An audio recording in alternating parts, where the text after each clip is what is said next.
Dans le bassin de la Seine, les inondations représentent l'un des risques naturels les plus importants, juste après les sécheresses. En Île-de-France, où vit un Français sur 5, 3 millions d'emplois sont situés en zone inondable. Une crue analogue à celle de 1910 est susceptible de provoquer jusqu'à 30 milliards d'euros de dommages. Face à ces enjeux, la Cour et la Chambre régionale des comptes d'Île-de-France ont examiné la politique de prévention du risque d'inondation dans cette région.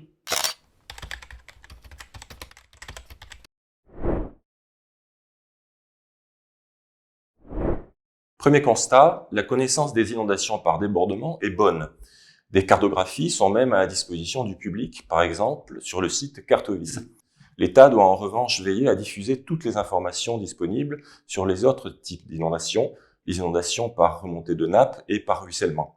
En matière de prévention, des programmes d'action sont bien mis en place par les collectivités, mais ils sont peu connus. Ils intéressent pourtant tous les acteurs, citoyens, associations, entreprises, assureurs, élus. La Cour recommande de mettre en place une base de données accessible à tous pour suivre leur avancement. Elle recommande aussi de les rendre plus ambitieux et de les doter des moyens financiers adéquats. Enfin, les actions de sensibilisation de la population devraient être renforcées et évaluées au moyen d'indicateurs de perception.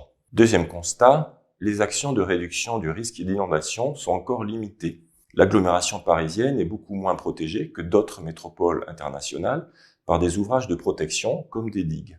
Dans l'ensemble, Paris est protégé pour une crue centennale, c'est-à-dire une crue de grande ampleur qui revient statistiquement tous les 100 ans. On dit aussi une crue de retour de 100 ans. Mais la petite couronne n'est protégée que pour une crue de retour de 30 à 50 ans, voire de 10 à 20 ans par endroit. À titre de comparaison, Londres est protégée pour une crue de retour de 1000 ans.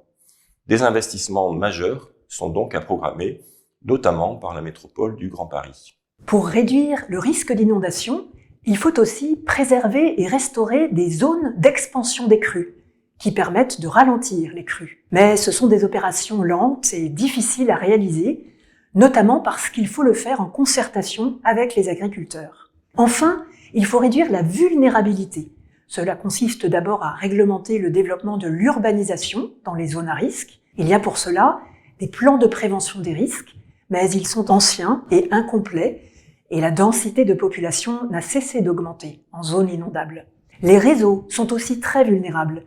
Électricité, gaz, transport, eau potable.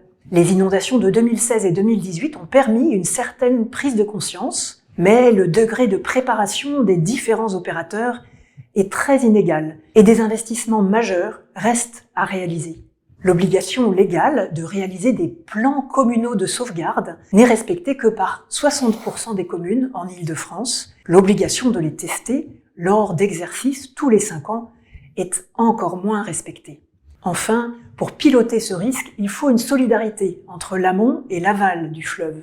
Or, la Cour a constaté un manque de stratégie coordonnée. La Cour invite donc le préfet de la région Île-de-France à jouer pleinement son rôle en donnant les impulsions nécessaires au service de l'État. Avec les collectivités locales compétentes, il devrait rendre compte chaque année des avancées de la politique de prévention du risque d'inondation, en réunissant les représentants de l'ensemble des acteurs concernés.